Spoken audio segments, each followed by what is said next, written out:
Wow. I've been up here a lot. I've never seen a crowd like this. I think we need a ballroom, and that's happening. It's going to be a beautiful ballroom. This is really a lot of people, most I've ever seen in this room. And we're here for a very serious purpose, very serious purpose. Something's out of control, but we're going to put it in control very quickly like we did on the southern border. I'm announcing a historic action to rescue our nation's capital from crime, bloodshed, bedlam, and squalor, and worse. This is Liberation Day in D.C., and we're going to take our capital back. We're taking it back under the authorities vested in me as the President of the United States. I'm officially invoking Section 740 of the District of Columbia Home Rule Act. You know what that is? And placing the D.C. Metropolitan Police Department under direct federal control, and you'll be meeting the people that will be directly involved with that. Very good people, but they're tough, and they know what's happening, and they've done it before. In addition, I'm deploying the National Guard to help reestablish law, order, and public safety in Washington, D.C., and they're going to be allowed to do their job properly. And you people are victims of it, too. You know, you're reporters, and I understand a lot of you tend to be on the liberal side, but you don't want to get mugged and raped and shot and killed. And you all know people and friends of yours that happened. And so you can be anything you want, but you want to have safety in the streets. You want to be able to leave your apartment or your house where you live and feel safe and go into a store to buy a newspaper or buy something. And you don't have that now. The murder rate in Washington today is higher than that of Bogota, Colombia, Mexico City, some of the places that you hear about as being the worst places on earth, much higher. This is much higher. The number of car thefts has doubled over the past 5 years, and the number of carjackings has more than tripled. Murders in 2023 reached the highest rate probably ever. They say 25 years, but they don't know what that means because it just goes back 25 years. Can't be worse. Our capital city has been overtaken by violent gangs and bloodthirsty criminals, roving mobs of wild youth, drugged-out maniacs and homeless people. And we're not going to let it happen anymore. We're not going to take it. Just like we did on our southern border. Nobody comes through our southern border anymore. 3 months in a row, we had zero. I don't know if that's right, but the people that do the work, it's a very liberal group of people, actually, and they actually said zero for the last 3 months. Nobody thought a thing like that was possible. And, you know, when you say take a look at numbers, I just saw some charts. These are different cities throughout the world. Red is, okay, the red is a place called Washington, D.C. Look at these. Baghdad we doubled up on Baghdad. Panama City, Brasilia, San Jose, Costa Rica, Bogota, Colombia, heavy drugs. Mexico City, I mentioned, Lima, Peru, all double and triple what they are. So do you want to live in places like that? I don't think so. I don't think so. And I think the people in this room, if you wrote correctly, you'd see, look at the kind of numbers we have. D.C., 41 per 100,000, number one that we can find anywhere in the world. Other cities are pretty bad, but they're not as bad as that. Is that where you want to live? The reporters of the world? Juvenile offenders and crimes against persons, as they say. It's getting worse. Not getting better, it's getting worse. And we had a recent indication. There was a story about a man who was just left. He quit because he was asked to do phony numbers on crime. And we're going to look into that. I think Pam is going to be looking into that. But he was asked by the city, I guess, that we don't want to show the real numbers. Let me do numbers so it looks like it's going down. Not going down. And under Biden, it was a disaster. And nobody did anything about it. We're going to do things about it like you wouldn't believe. Every American has a constitutional right to be able to access and petition their government in safety, and countless federal officials and employees likewise have the right to carry out their jobs in peace without being shot. As you know, I lost a very good person a while ago, was shot waiting for his wife. He was in the car. They robbed his car. They shot him. They killed him like it was nothing to it. She was walking to the car. It's a horror show. This issue directly impacts the functioning of the federal government and is a threat to America, really. It's a threat to our country. We have other cities also that are bad, very bad. You look at Chicago, how bad it is. You look at Los Angeles, how bad it is. We have other cities that are very bad. New York has a problem. And then you have, of course, Baltimore and Oakland. We don't even mention that anymore. They're so far gone. We're not going to let it happen. We're not going to lose our cities over this. And this will go further. We're starting very strongly with D.C., and we're going to clean it up real quick, very quickly, as they say. Days ago, a former member of the DOJ staff was savagely beaten by a band of roving thugs after defending a young woman from an attempted carjacking. He was left dripping in blood. He thought he was dead, with a broken nose and concussion. Can't believe that he's alive. He can't believe it. In June, a 21-year-old congressional intern was tragically killed after being hit by a stray bullet in a drive-by shooting. A former Trump administration official named Mike Gill, fantastic person, was murdered last year in cold blood in a carjacking blocks away from the White House. We all knew him. Great person. Waiting for his wife as she was walking to the car. A Democrat congressman was also carjacked at gunpoint not far from the Capitol. And in 2023, an aide to Senator Rand Paul was stabbed in the chest and head by a demented lunatic as he walked down the street, just absolutely for no reason. Horrifically, last July 4th weekend, a 3-year-old girl was shot in the head and killed while sitting in a car near the Capitol. It's becoming a situation of complete and total lawlessness. And we're getting rid of the slums, too. We have slums here. We're getting rid of them. I know it's not politically correct. You'll say, oh, so terrible. No, we're getting rid of the slums where they live. Caravans of mass youth rampage through city streets at all times of the day. There are ATVs, motorbikes. They travel pretty well. Entire neighborhoods are now under emergency curfews. Just this past weekend, gunfire went through, and you saw that, the Navy Yard.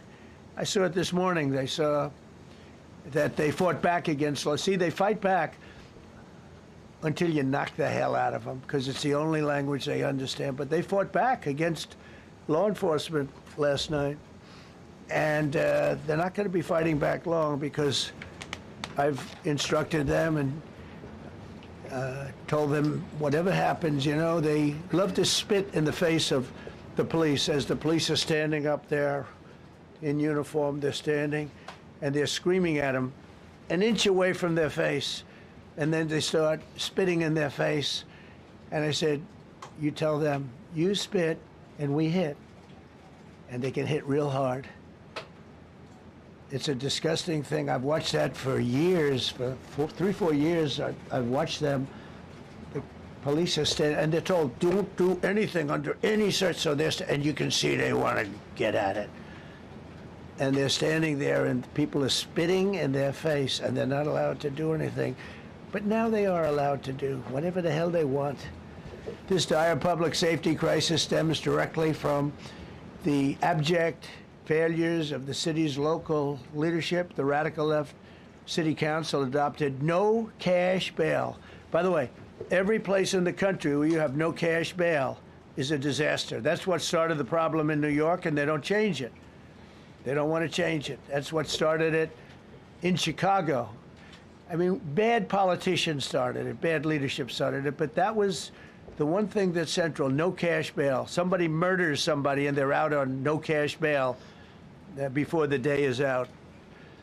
We're going to end that in Chicago. We're going to change the statute. I spoke with Pam and Todd and everybody. We're going to change the statute, and I'm going to have to get the Republicans to vote because the Democrats are weak on crime. Totally weak on crime. They don't know why. They want to stop because they get mugged too. But we're going to change no cash bail. We're going to change the statute and get rid of some of the other things.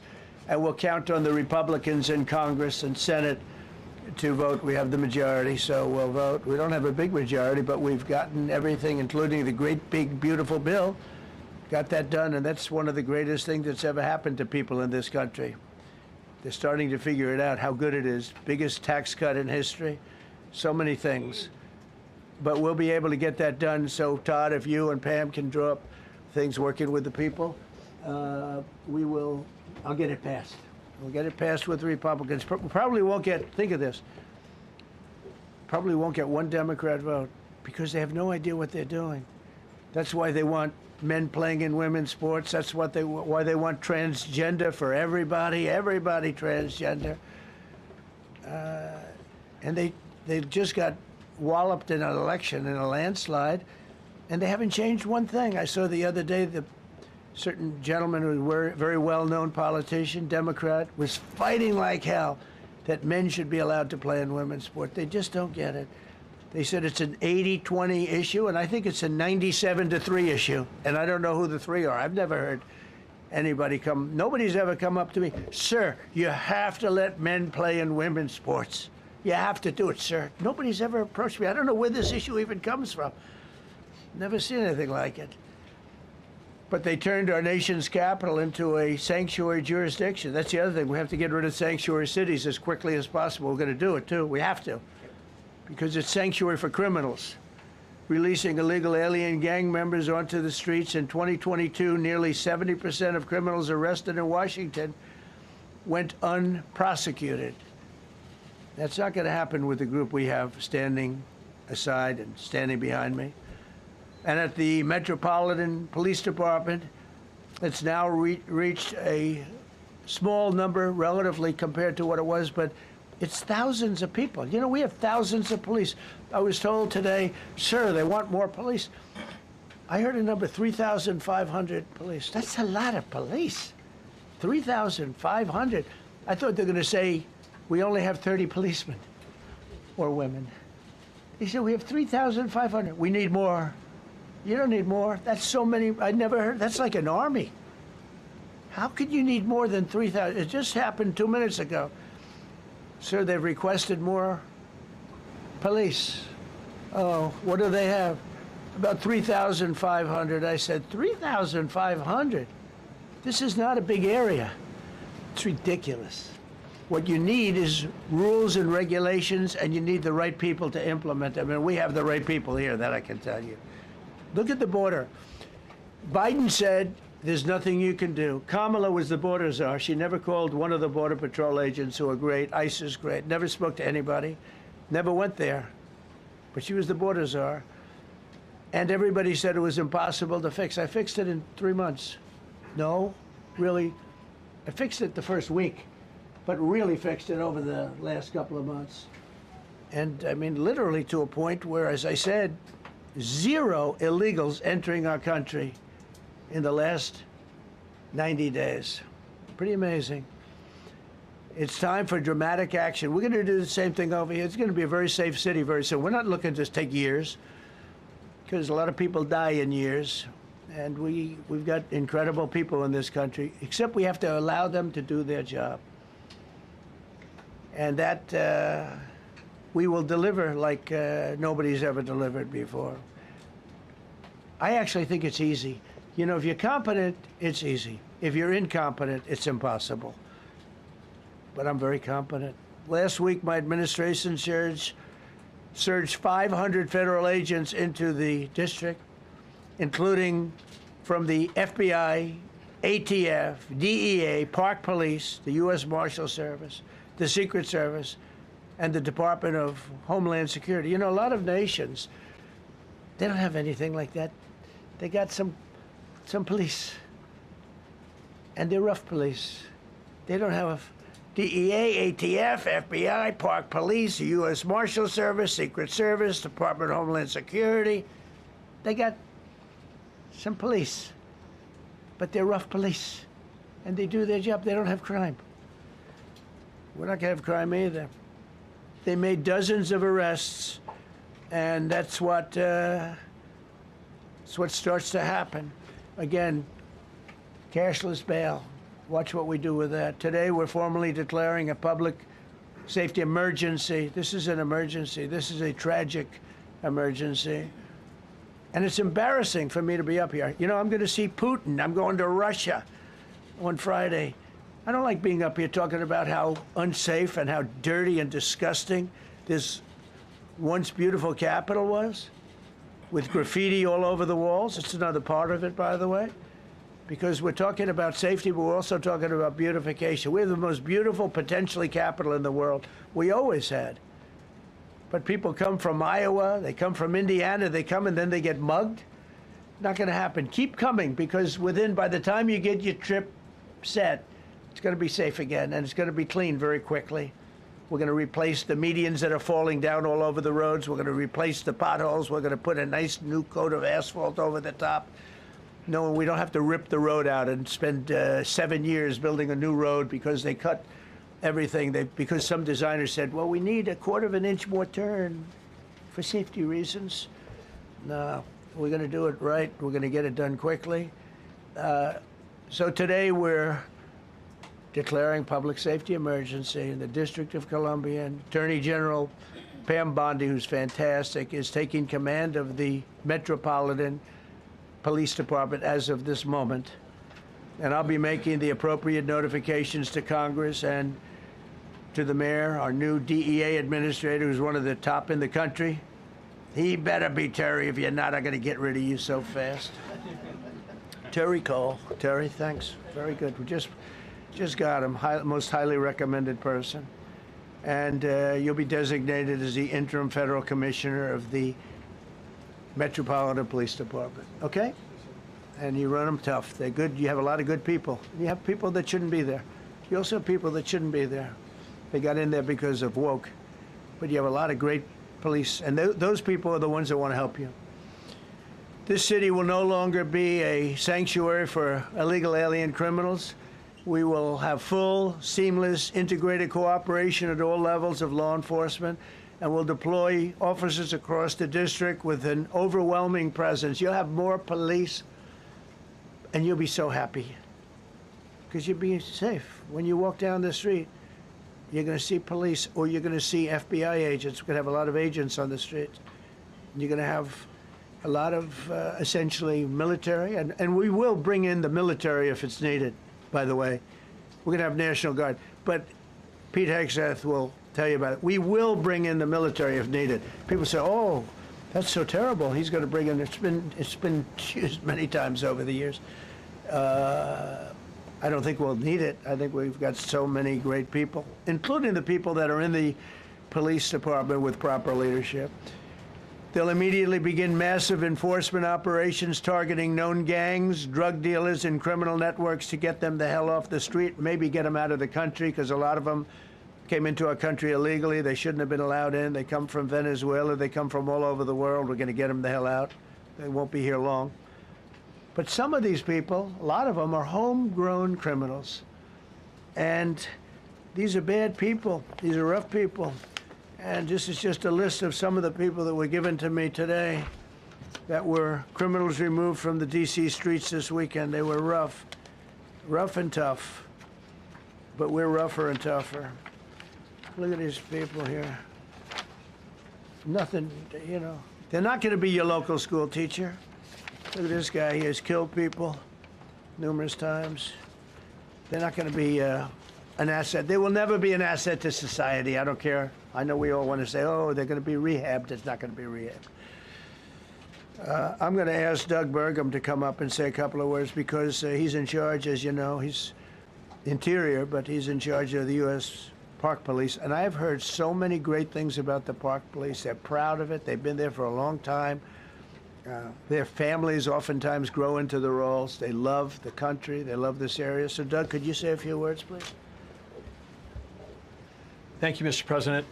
On behalf of the U.S. Park Police, this is the oldest federal police force in the nation. They were formed in 1791 by none other than President George Washington. They've got the awesome responsibility of protecting our nation's most sacred monuments. The National Mall, Washington Monument, Jefferson Memorial, Lincoln Memorial, Statue of Liberty, and out west, the Presidio and the Golden Gate area. These folks have tens of millions of visitors a year, the kind of people that President Trump's talking about that come from around the country and around the world to see our sacred and learn about our history and our sacred monuments. They've been doing a fantastic job, but they are so pleased, the rank and file, that President Trump is now allowing them to enforce the law. As those of you that live in the city may know, that the circles and the triangle parks that are spread throughout D.C. are actually federal park property. So the U.S. Park Police also have responsibility for that. These became littered with homeless camps under the Biden administration. All of you saw that. Since President Trump's executive order on March 27th, making D.C. safe and beautiful again, the U.S. Park Police have removed over 70 homeless camps. And President Trump also talked about beautification. They're stopping and enforcing the laws against graffiti on our monuments. They've removed over 80 specific attacks against our history with graffiti on our monuments. So they continue to do a great job, whether it's in their vehicles, on foot, or on the mounted police that you see around the National Mall. And President Trump, they thank you. The rank and file is so happy to be enforcing the law again. Thank you for your leadership, and they're excited about the announcement you're making today. Thank you. Very good. Great job you're doing. Thank you very much. Pete, could you say something about the military, if you would? Well, Mr. President, it's an honor to be here. And at your direction this morning, we've mobilized the D.C. National Guard. It'll be operationalized by the Secretary of the Army, Dan Driscoll, through the D.C. Guard. You will see them flowing into the streets of Washington in the coming week. At your direction as well, sir, there are other units we are prepared to bring in. Other National Guard units, other specialized units. They will be strong, they will be tough, and they will stand with their law enforcement partners. This is nothing new for DOD. As the President noted, at the border, we've got 10,000 troops down there who've been operating in defense cooperation areas, defense zones, where there's zero illegal crossings because of troops on strikers scanning the border. We've been protecting other people's borders for 20 years. It's about time we protect our own, and we're working with ICE and CBP. In Los Angeles, we did the same thing, working with the California National Guard, working with ICE officers. ICE officers deserve to do their job and not be attacked. We will work alongside all D.C. police and federal law enforcement to ensure this city is safe, this city is beautiful. And as I always say about President Trump to the troops, he has their back. And my message to the National Guard and federal law enforcement in Washington is, we have your back as well. Be tough, be strong, we're right behind you. Thank you, Mr. President. I'm going to ask Pam, because she's now, as you heard me say, she's really in charge of a lot of what we're talking about. She's done an incredible job. People are going to start to see the fruits of her labor. And Pam, maybe you could say a few words about what we're talking about here. Sure, President. Let me be crystal clear. Crime in D.C. is ending, and ending today. We are going to use every power we have to fight criminals here. President, thank you for caring about our capital. Families come here every summer. Our museums are free. We have the National Zoo. We have the National Gallery. D.C. should be a place where everyone can come and feel safe. Behind me and to my side, we have some of the best career law enforcement and prosecutors in the country who are ready to take this on. As the President said, Terry Cole is going to be supervising the Metro Police Department. Gadi Serralta, our U.S. Marshal, is going to be supervising command and control, the entire operation. Our Deputy Attorney General, Todd Blanche, and I will be working with them closely, along with our great FBI Director, Kash Patel. Kash is going to talk to you in a minute about what we did in Virginia recently with Governor Youngkin. Many of you covered that, and it was tremendously successful. Not only that, our secret weapon here in D.C. is U.S. Attorney Jeanine Pirro, one of the toughest prosecutors and a former judge. And she is going to be talking about juvenile crime, how it's out of control here, and what she's going to do to fight back. No more crime rampant in our beautiful capital. No more teenage girls beating a disabled man to death. No more of that. No more drive-bys. We're going to do everything we can. And working with the ATF Director Driscoll and Commander of the Army, we're going to all work together. That's what we all do in this room. We work together, we fight. Do not underestimate one person in this room. We're going to make DC beautiful. We're going to make DC safe again. One other thing, just at the wharf a few days ago, the area of the wharf, Terry Cole reached out to me, not even nightfall, on the weekend, where so many families and tourists go. A guy's overdosing from fentanyl on a park bench. In the middle of families around, they administer Narcan and saved his life. No more of that. The President of the United States is going to clean up DC, and we're going to be there to help him, and we're going to be successful. Thank you. Thank you, Ben. Cash, talk about Northern Virginia, if you will. Northern Virginia, we had a big success. Thank you, Mr. President. Thank you, Attorney General Bondi, for your leadership, Deputy Attorney General, and the rest of our interagency partners. Mr. President, the following is what happens when you let good cops be cops, and I just want to highlight that before I get into Northern Virginia. This year alone, under President Trump's administration, we've had over 4,000 child victims identified and found. That's a 33% increase from the same time period last year. 33% increase. We've had a seizure of 1,500 kilograms of fentanyl up to this date. That is a 25% increase since the same time period last year. And just to put it in perspective, 1,500 kilograms of fentanyl is enough to kill 115 million Americans. 115 million Americans. Cops are getting after it. The FBI has arrested 19,000 people this year alone. Thanks to President Trump's administrations, that's double than where we were this time last year. And we have also arrested 1,600 people who have committed violent acts against children. 270 of them are human traffickers of children. Mr. President, this is what happens when you have great leadership at the Attorney General with Pam Bondi, your administration's priority of protecting the homeland and protecting American citizens and protecting our children, and the murder rates are plummeting. We are now able to report that the murder rate is on track to be the lowest in U.S. history, in modern recorded U.S. history, thanks to this team behind me and President Trump's priorities. And how do we do it? And what are we going to bring to D.C.? What we did in Northern Virginia, thanks to Terry Cole and Governor Youngkin and the team, we stood up a task force out in my Northern Virginia field office, and we said, let's let good cops be cops, let's get them the intelligence and what they need, and let's get the red tape out of their way, and let's get DOJ partnered up with us to bring great prosecutions, and that's exactly what we did. In 1 month, we arrested 545 violent felons. 545 in the state of Virginia, thanks to Governor Youngkin's partnership. And that simplicity in law enforcement is what's coming to Washington, D.C. When you let good cops be cops, when you give them the intel they need, when you work with our Homeland Security Task Force, when you work with Terry and Gaddy and I go way back to Miami, these guys are great leaders of the respective departments and law enforcement capacities. And when you have the DOJ and President Trump driving behind this mission, we are going to clean up Washington, D.C., and we're going to do it the right way, the lawful way, and we're going to make sure Washington, D.C. is safe again. Thank you, Mr. President. Thank you, Attorney General. Thank you very much. Good job. Thank you, Cash. So the process begins right now. It actually started over the weekend, and we confronted a lot of very bad people. But it's going to be something that will be pretty amazing to you as you watch it. And I think most of you say it's a beautiful thing to do it right.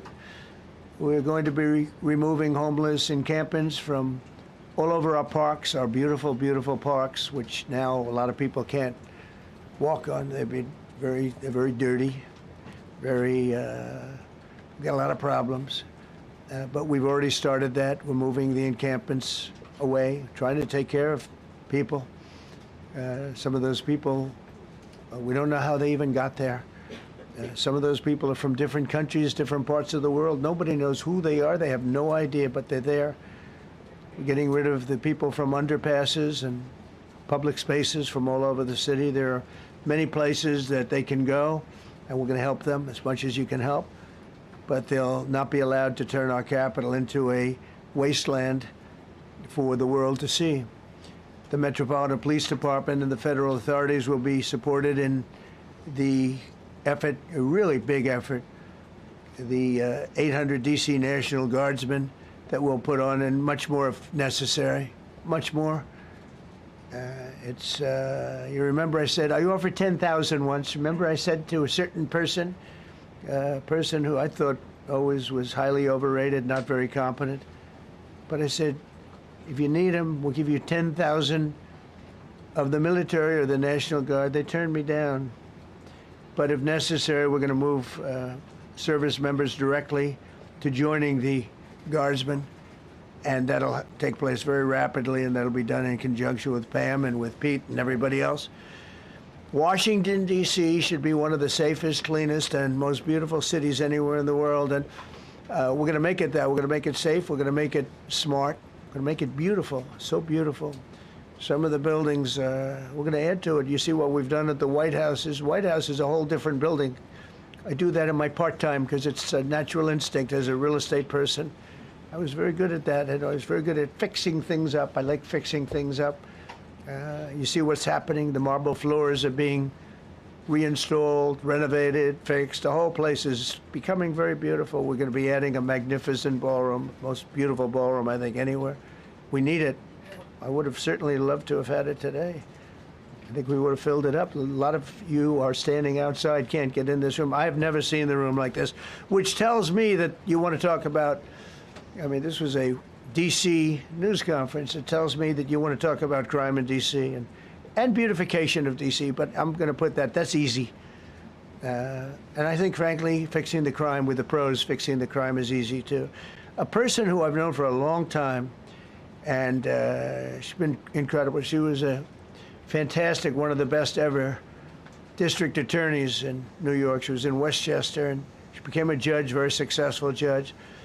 And then she went into showbiz because she was such a good DA and such a good judge, tough judge, but fair, always fair. Nobody ever complained about that, but she was tough. And because of that and her reputation, she went into showbiz. So a lot of people don't, they think of Janine as showbiz. Actually, showbiz was not her thing. And she did great. She was on, along with a couple of other of my friends, on the #1 show. And she did great, but this is what she loves doing. This is really her baby. What she's going to do is going to be incredible. And I'd like to speak for just a few seconds on what she has in mind, what she wants to do. We're going to be appointing some judges. We have some open spots, and we're going to take people, because the judges are letting killers out. They just say, go, that's okay, don't worry about it. So we're putting some Pam recommended, Todd recommended, some judges that are great. Janine recommended. Janine's given me 3 great candidates already. We have about 10 open spots, and we could probably create some more. We need them. Janine, would you say a few words, please? Thank you very much, Mr. President, and thank you, Madam Attorney General, and to all my partners here. We all want the same thing. We all want a safe city. We want a safe capital. We want to be able to bring our families here. We want to be able to come and enjoy the history that makes this place great.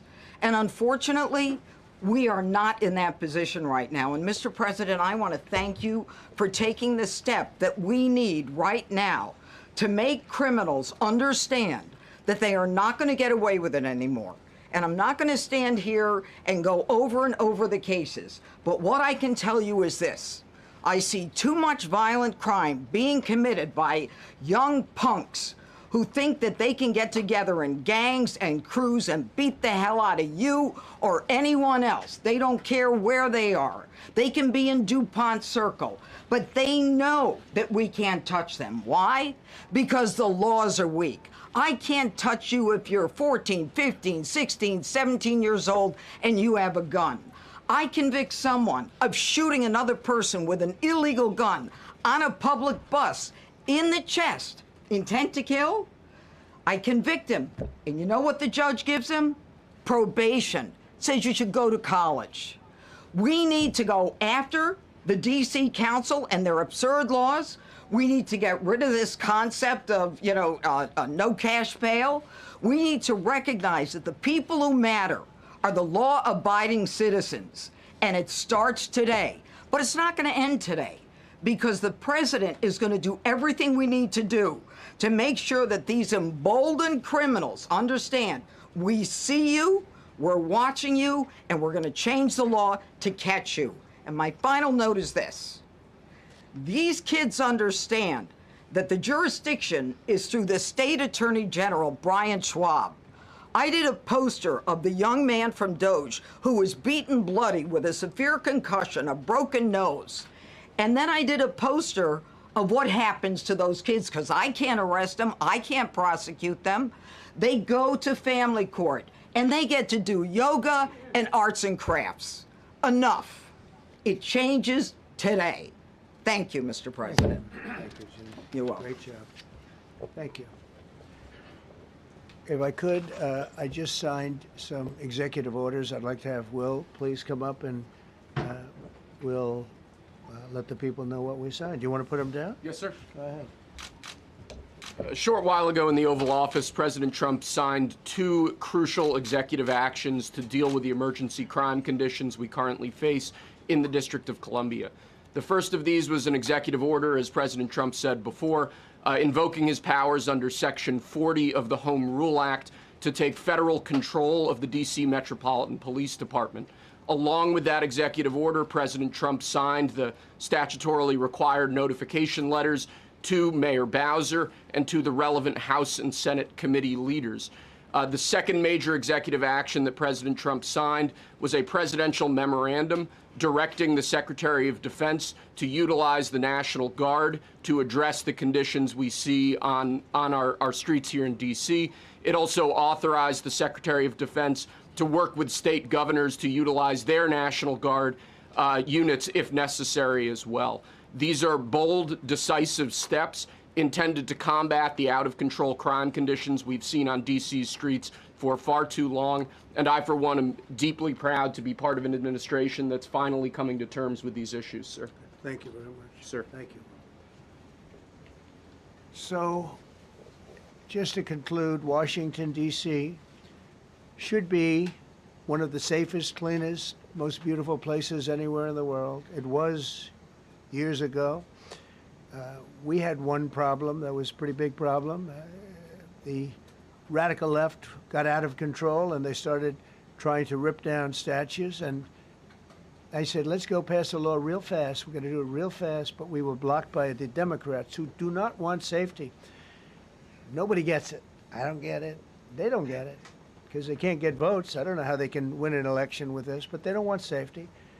And I found an old statute, very old, early 1900s, that said if you so much as touch or even think about destroying a statue or a monument in Washington, D.C., you go to jail for 10 years with no probation, no anything. In other words, slightly different than we have today. Today we have cashless bail. There you get jailed 10 years. No curtailed sentence, 10 years. And we took it out. Nobody used it. It was never used because, you know, it's harsh. And you remember they started to rip down the statue of Abraham Lincoln. I said, that's a tough one to rip down. He was pretty good, Pam. I think he was pretty good. When the ropes started going around Abraham Lincoln to pull him down, Andrew Jackson, others, and they were heading to the Jefferson Memorial, Thomas Jefferson. They're going to do a big number there. I said, it's time. And I signed that statute immediately. We had it updated. We made it use the same language, all passed by Congress. And I announced it's 10 years in jail, no probation, no anything, 10 years, no curtail sentence if you touch, so much as touch a statue in Washington, D.C.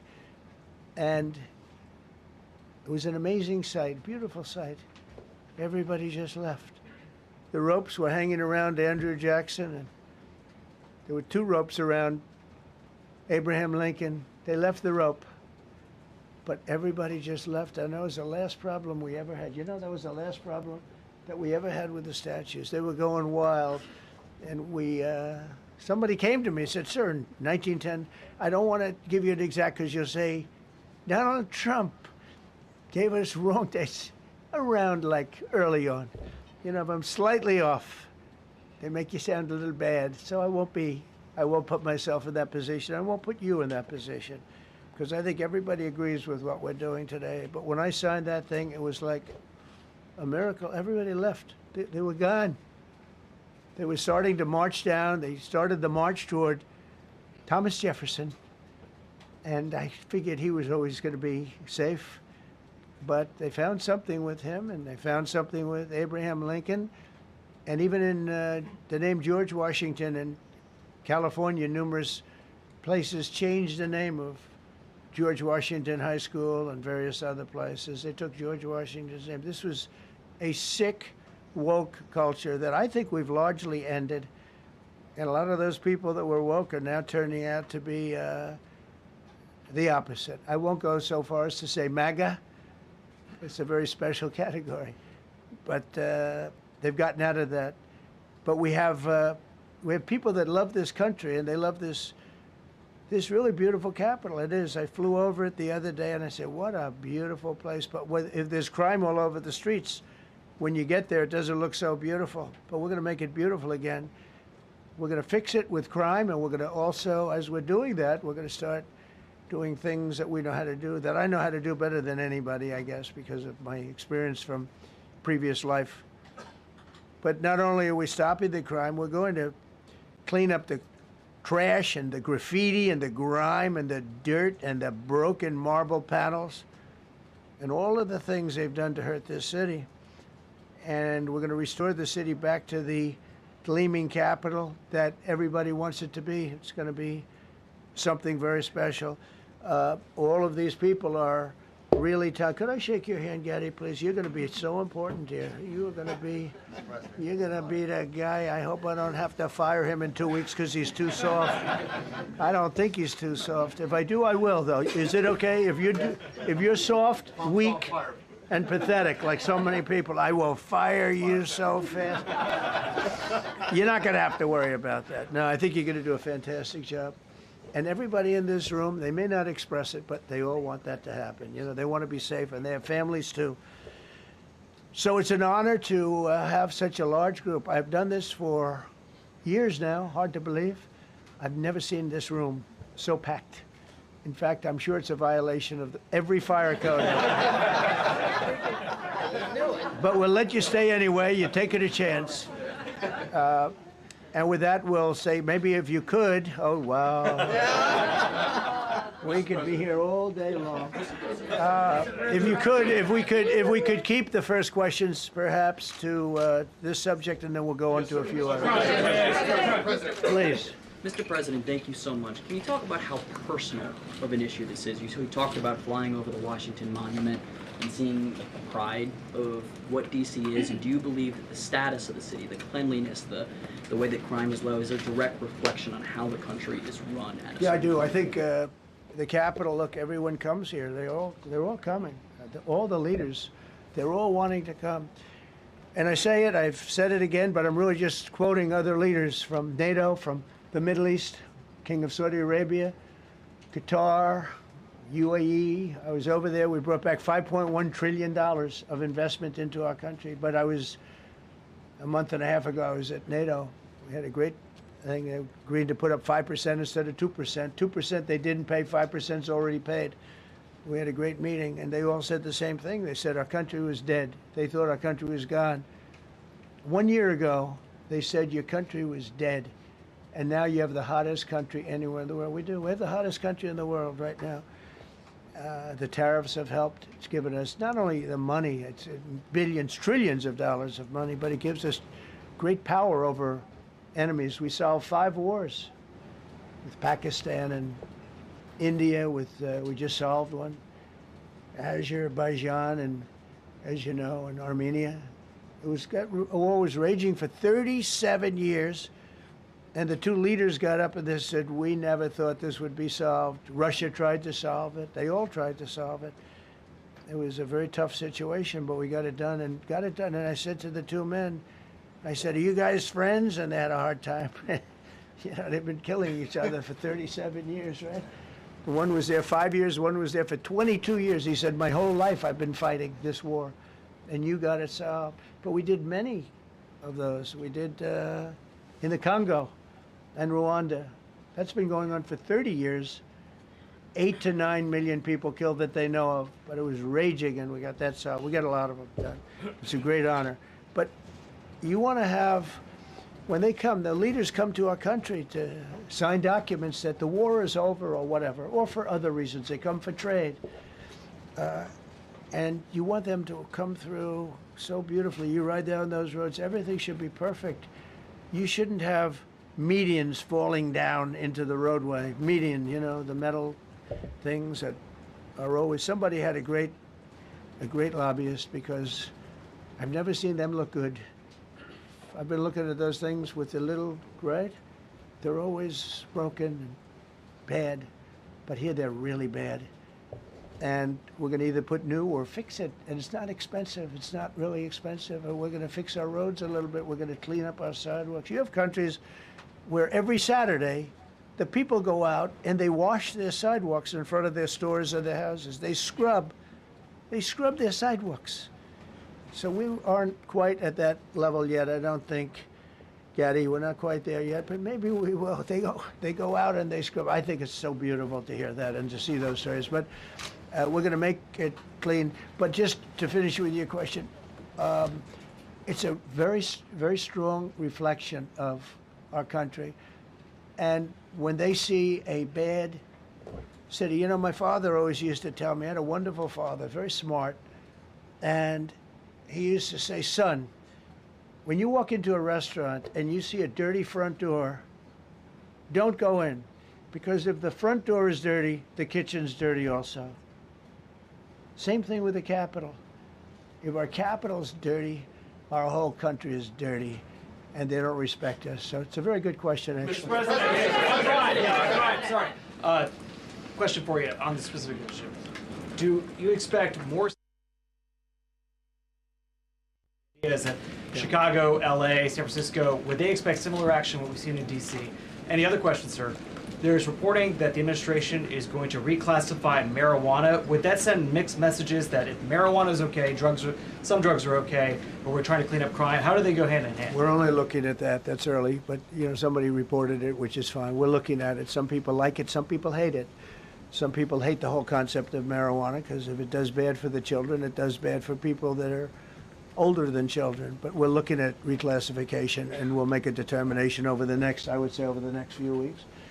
And that determination hopefully will be the right one. It's a very complicated subject, the subject of marijuana. I've heard great things having to do with medical, and I've had bad things having to do with just about everything else. But medical and, for pain and various things, I've heard some pretty good things, but for other things, I've heard some pretty bad things. The other part of your question, I mean, we're just going to see what happens with it all. We're going to have a tremendous success in what we're doing. Other cities are hopefully watching this. They're all watching, just like everyone's watching here. They're all watching, and maybe they'll clean up, and maybe they'll do this and get rid of the cashless bail thing and all of the things that caused the problem. I mean, if you go back, this whole thing with cashless bail is a disaster. So many problems came that we never had before. So they're watching us today, and if they don't learn their lesson, if they haven't studied us properly, because we're going to be very successful. I have zero doubt about that. It's going to be. It's a question of will it be really fast, like the border. You know, everyone said, they used to say, Biden used to say, I need legislation. I didn't get any legislation. I called up our people, and we did a great job. Tom Homan was great. As you know, our secretary did a great job. They did a great job. There's no games. They didn't play games. And we're going to have the same thing here. But then I'm going to look at New York in a little while. Let's do this. Let's do this together. Let's see. It's going to go pretty quickly. And if we need to, we're going to do the same thing in Chicago, which is a disaster. We have a mayor there who's totally incompetent. He's an incompetent man. And we have an incompetent governor there. Pritzker's an incompetent. His family threw him out of the business, and he ran for governor. And now I understand he wants to be president. But I noticed he lost a little weight, so maybe he has a chance. You know, you never know what happens. But Pritzker's a gross incompetent guy, thrown out of the family business. But when I look at Chicago and I look at L.A., if we didn't go to L.A. 3 months ago, L.A. would be burning like the part that didn't burn. If he would have allowed the water to come down, which I told him about in my first term, I said, you're going to have problems, let it come down. We actually sent in our military to have the water come down into L.A. They still didn't want it to come down after the fires. But that was it. We have it coming down. But hopefully L.A. is watching. That mayor also. The city's burning. They lost like 25,000 homes. I went there the day after the fire.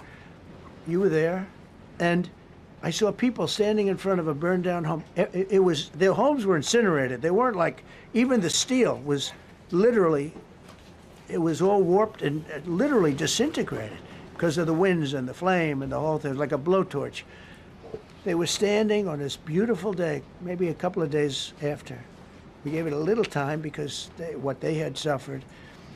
Almost 25,000 homes. And you see what's happening now.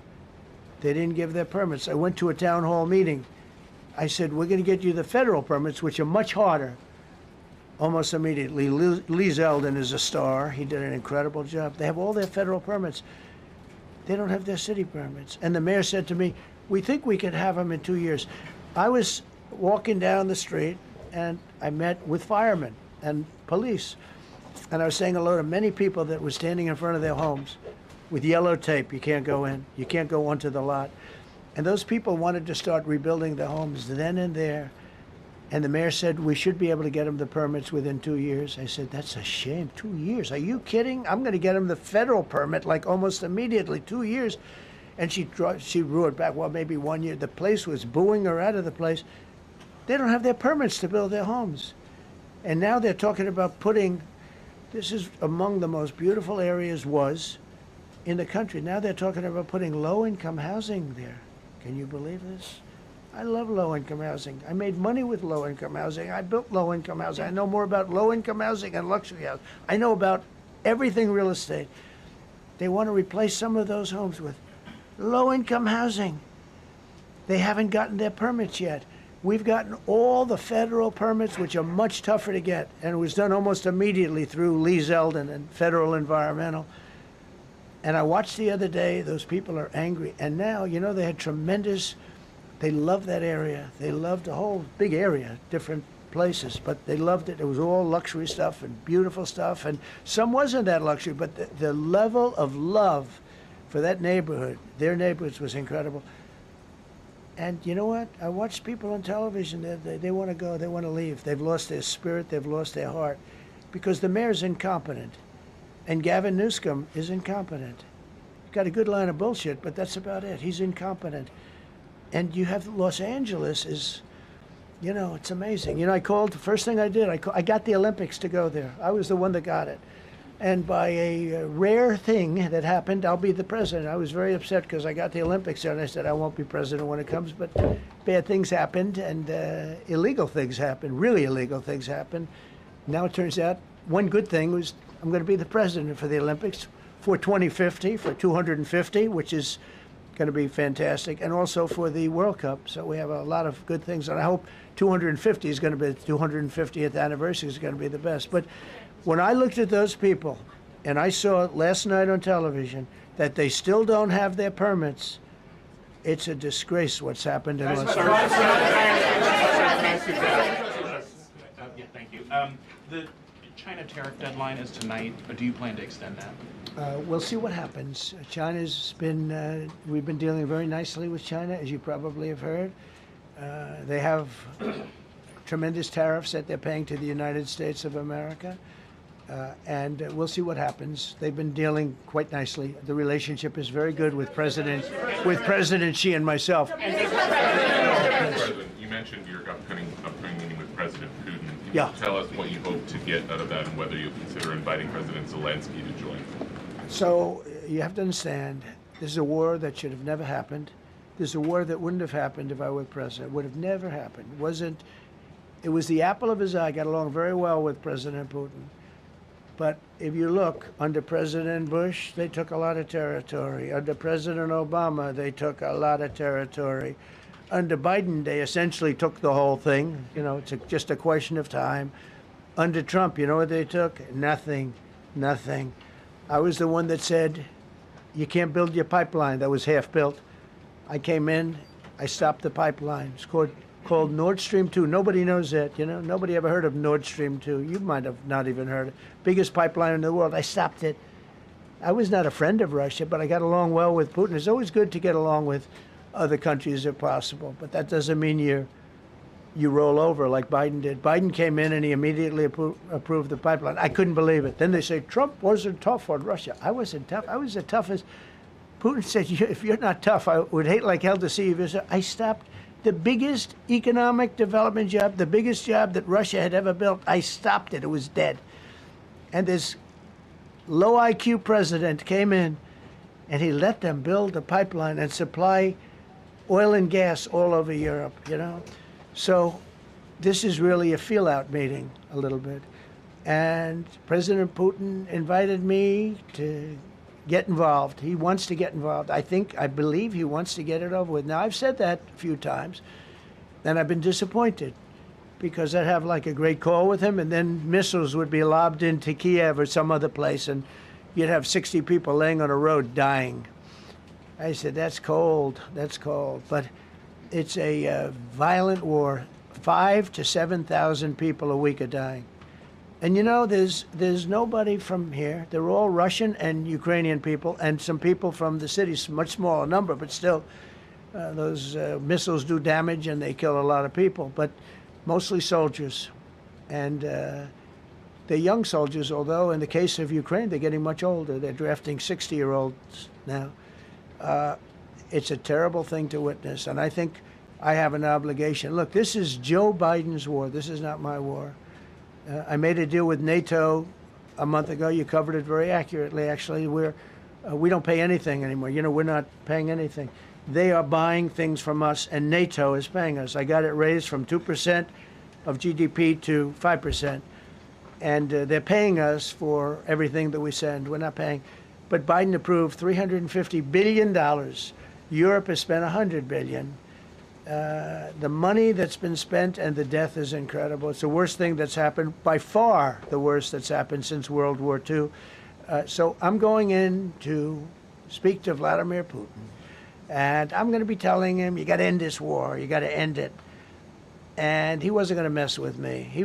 This war would have never happened. You know, we had a discussion about it one time, and we never had that discussion again. Would have never happened. And when the election was rigged, and then Biden took office, which was barely took office, the auto pen took office, bad things started happening. Bad things, stupid things were said. And it ended up in a war. And you know, and I don't believe this will happen anymore because I have that pretty well covered. This could end up in a third world war. This could have been a third world war. I don't think that's going to happen now. But I thought it was very respectful that the president of Russia is coming to our country as opposed to us going to his country or even a third-party place. But I think we'll have constructive conversations. Then after that meeting, immediately, maybe as I'm flying out, maybe as I'm leaving the room, I'll be calling the European leaders who I get along with very well. And, you know, I have a great relationship, I think, with all of them. And I get along with Zelensky, but, you know, I disagree with what he's done. Very, very severely disagree. This is a war that should have never happened, wouldn't have happened. But I'll be speaking to Zelensky. The next meeting will be with Zelensky and Putin, or Zelensky and Putin and me. I'll be there if they need. But I want to have a meeting set up between the two leaders. I was a little bothered by the fact that Zelensky was saying, well, I have to get constitutional approval. I mean, he's got approval to go into war and kill everybody, but he needs approval to do a land swap because there'll be some land swapping going on. I know that through Russia and through conversations with everybody to the good, for the good of Ukraine. Good stuff, not bad stuff. Also, some bad stuff for both. So there's good and there's bad. But it's very complex because you have lines that are very uneven. And there'll be some swapping. There'll be some changes in land, and the word that they will use is, they make changes. We're going to change the lines, the battle lines. Russia's occupied a big portion of Ukraine. They've occupied some very prime territory. We're going to try and get some of that territory back for Ukraine. But they've taken some very prime territory. They've taken largely ocean, in real estate we call it oceanfront property. That's always the most valuable property. If you're in a lake, a river, or an ocean, it's always the best property. Well, Ukraine, a lot of people don't know that Ukraine was largely 1,000 miles of ocean. That's gone. Other than one small area, Odessa, it's a small area. There's just a little bit of water left. So I'm going to go and see the parameters. Now, I may leave and say, good luck, and that'll be the end. I may say this is not going to be settled. I mean, there are those that believe that Putin wanted all of Ukraine. I happen to be one of them, by the way. I think if it weren't for me, he would not be even talking to anybody else right now. But I'm going to meet with him. We're going to see what the parameters are. I'm then going to call up President Zelensky and the European leaders right after the meeting, yeah. And I'm going to tell them what kind of a deal. I'm not going to make a deal. It's not up to me to make a deal. I think a deal should be made for both. I think Russia has to get back into building their country. It's a massive country. I think they have 11 time zones, if you can believe it. It's a massive, it's by far, from the standpoint of land, it's by far the largest.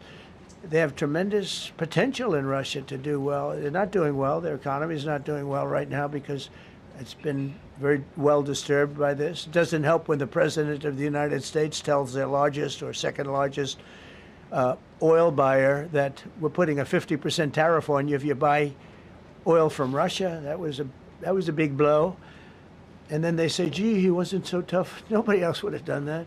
And I haven't stopped there. I mean, look, I was all set to do things far bigger than that, but I got a call that they'd like to meet, and I'm going to see what they want to meet about. I'd like to see a ceasefire. I'd like to see the best deal that could be made for both parties. It takes two to tango, right? So ultimately, I'll have a meeting next week. I had a great relationship with him, considering the fact that I was not nice to him because of the pipeline. I ended the pipeline. I also gave the javelins. Do you ever hear of a javelin? Javelin is called a tank buster. They say that Obama gave them sheets and I gave them javelins. If it weren't for me, all those tanks that were destroyed at the first days of the war because the tanks got stuck in the mud, some commander made a better. They would have been in Kiev in 4 hours going down the highway. But a Russian general made a brilliant decision to go through the farmland instead. And they just had torrential rains, and the rains were so bad, and it was mud, and those tanks got stuck in the mud. I don't know who that general is, but knowing Vladimir, he's probably not around any longer because all those tanks were stuck in the mud, and they went along with the javelins. I gave them the javelins. You know that, right? I gave them javelins. They gave them sheets. But I'm going to meet with President Putin, and we're going to see what he has in mind. And if it's a fair deal, I'll reveal it to the European Union leaders and to the NATO leaders and also to President Zelensky. I think out of respect, I'll call him first. And then I'll call them after. And I may say, lots of luck, keep fighting. Or I may say, we can make a deal. If not, I will tell you this. I've seen a poll coming out of Ukraine.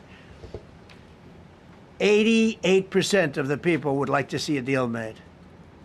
And if you go back 3 years, everybody was gung-ho for war. Everybody's gung-ho for war until you have it. It's an amazing thing. I had it with a couple of countries where I couldn't get a deal done with one particular country. And I just couldn't. The guy's great. He's a friend of mine. Great. Good leader. Tough as hell. I couldn't get the deal done. And then he went into war for a short period of time. You know where I'm talking about. First term. And it was nasty. Guys being killed all over the place.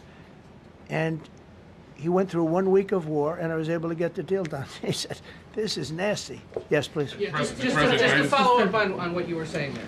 First of all, Volodymyr Zelensky is not invited on Friday? He wasn't a part of it. I would say he could go, but he's gone to a lot of meetings. He's been there for 3.5 years. Nothing happened. And what is the definition? I mean, do you want somebody that's been doing this for 3.5 years? What's the definition of a good deal? I'll tell you after I hear what the deal is. I was gonna ask Because you- there could be many definitions. You know, you're talking about a very large and complex situation. Now, I tell you, the war that I just settled with Azerbaijan and with, as you know, and Armenia was almost as complex as this one, having to do with routes, Successful trade. meeting on Friday with Vladimir Putin. Well, we're going to have a meeting with Vladimir Putin, and at the end of that meeting, probably in the first 2 minutes, I'll know exactly whether or not a deal can be How will you made. know that? Because that's what I do. I make deals. Mr. President. please, go ahead. Yeah, thank you, Mr. President. I'm going to ask you two questions, one about China, one about Russia, if I could. On China, your administration agreed to send the most advanced or advanced NVIDIA and AMD chips. No, to obsolete. No. obsolete chip. Well, and then 15% of the You profits mean the come back. 20s? No. This is an old chip that China already has. And I deal with Jensen, who's a great guy, and NVIDIA. The chip that we're talking about, the H20, it's an old chip. China already has it in a different form, different name, but they have it. Or they have a combination of two will make up for it and even then some. Now Jensen's a very brilliant guy, and Jensen also has a new chip, the Blackwell. Do you know what the Blackwell is? The Blackwell is super duper advanced. I wouldn't make a deal with that, although it's possible I'd make a deal, a somewhat enhanced in a negative way Blackwell. In other words, take 30% to 50% off of it. But that's the latest and the greatest in the world. Nobody has it. They won't have it for 5 years. But the H20 is obsolete. You know, it's one of those things, but it still has a market. So I said, listen, I want 20% if I'm going to approve this for you, for the country, for our country, for the U.S. I don't want it myself. You know, every time I say like 747, I want, yeah, for the Air Force. So I just wanted, so when I say I want 20, I want for the country. I only care about the country. I don't care about myself. And he said, would you make it 15? So we negotiate a little deal. So he's selling a essentially old chip that Huawei has a similar chip, a chip that does the same thing. And I said, good, if I'm going to give it to you, because they have a, they have a stopper, what we call a stopper, not allowed to do it. It's really known as a restrictive covenant. And I said, if I'm going to do that, I want you to pay us as a country something, because I'm giving you a release. I released them only from the H20. Now, on the Blackwell, I think he's coming to see me again about that. But that will be a unenhanced version of the big one. Like, I don't know if you know it, we will sometimes sell fighter jets to a country, and we'll give them 20% less than we have. You know what I mean, right? That's the same. So on Russia, do you see a time, Mr. President, when there could be normal trade between the U.S. and Russia? Should your meeting go well, should there be peace? I do, yeah. Russia has a very valuable piece of land. If Vladimir Putin would go toward business instead of toward war, you know, it's a warring nation. That's what they do. They fight a lot of wars. A friend of mine said Russia's tough because they just keep on fighting. They beat Hitler, so did we, and they beat Napoleon. You know, they've been doing this for a long time. I asked a question to a very, very smart man that some people like and some people don't like. Viktor Orban, right, from Hungary, the head of Hungary, and he's in that same area and knows the two countries very well. I said, this was before Biden didn't do anything to get us out of it. He could have gotten us out of that. It would have never happened. I said, so can Russia be beaten by Ukraine? He looked at me like, what a stupid question. He said, Russia's a massive country, and they win their country and they win their life through wars. They fight wars. That's what they do. He said, China beats you with trade. Russia beats you with war. That was a very interesting statement. China's not beating us with trade, not when I'm in charge. But they were beating Biden with trade, but they never beat us with trade. Don't forget, China had to pay $400 billion worth of tariffs when I was last time. That was last time. And if we didn't have COVID, all of this stuff we would be loaded. We're finding hundreds of billions of dollars of cash is pouring into our country now because of tariffs. And all we're doing is we're doing what they do to us. It's so beautiful to see it. They found last month, as you saw, $25 billion of excess cash flow. They're saying, where did it come from? I said, I'll tell you where it came from. It came from a place called tariffs, and we're doing very well. We're really doing well. But I expect to have a meeting with Putin that I think it'll be good, but it might be bad. And I'm here for one reason, to get rid of a war that somebody else started. Should have never happened. And if I could end it, great. Complex war, a lot of bad blood, But Zelensky's been there for 3.5 years. So if you put him in a room, now I will say this, ultimately I'm going to put the two of them in a room. I'll be there or won't be there. And I think it'll get solved. Yeah, please be happy. Thank you, Mr. President. Excuse me, I'm going to suggest, because do you have any other questions on DC? Because I don't want them to be. Wait. These are incredible people. I don't want them to be standing up here on subjects. Does anybody have a question of them? And then you guys can leave. Okay, a question, Brian, go ahead. Thank you, Mr. President. All right. And by the way, this is only on DC, and then they're going to leave because it's unfair to have them stand up here all day long. I Brian. agree. I've got two questions for you. First, about DC. This is personal for me as well. Last year, I was robbed on the streets by one of these teenage thugs. Had a gun, got away with it. Let's talk about the effort that between law enforcement, prosecutors, and judges, because it's a recycling belt. Like, these kids go, they don't fear the police. They know it. If you talk about how we've got to get these judges and put these kids behind bars, right. Adult crimes deserve adult penalties. And my second question, I'll after you answer that, please. Do you want me to answer? Or whoever wants to take it. Okay. It's real. Do you want me to answer it? Go ahead. Here's the problem. Assuming that they're 17 years, older than 17 years old, I can get the case. If they're under 18 years of age, I can only get the case if it's murder, rob one, rape, or even if they shoot a gun but don't kill you, I can't get it. So the law has to be changed. As the president said, cashless bail. That has to be changed. All right, then, even assuming I get the case, I get jurisdiction, I get a conviction, the DC Council has given the judges the ability to give probation on shootings. And so then it's up to them. All of these things, the Youth Rehabilitation Incarceration Reduction Act, and now they want to seal records. So if we work hard, we get a conviction, they want to wipe it out. So that needs all to be changed. Okay, Mr. Question. Pam, would you answer that also? Yeah, and just back to that topic.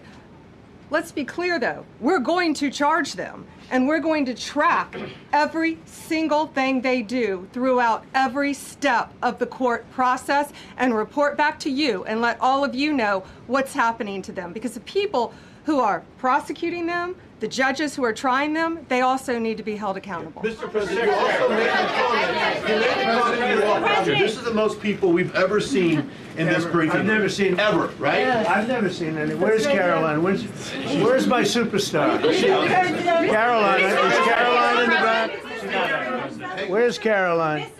Come here, Caroline. Come here, Caroline. Come here. Is she doing a good job, by the way? Come here, Caroline. Is this the largest crowd that you've ever seen? This is definitely the most packed briefing, and I think all of you would agree. I think it's why we need to build a ballroom. Mr. President, I have a better idea.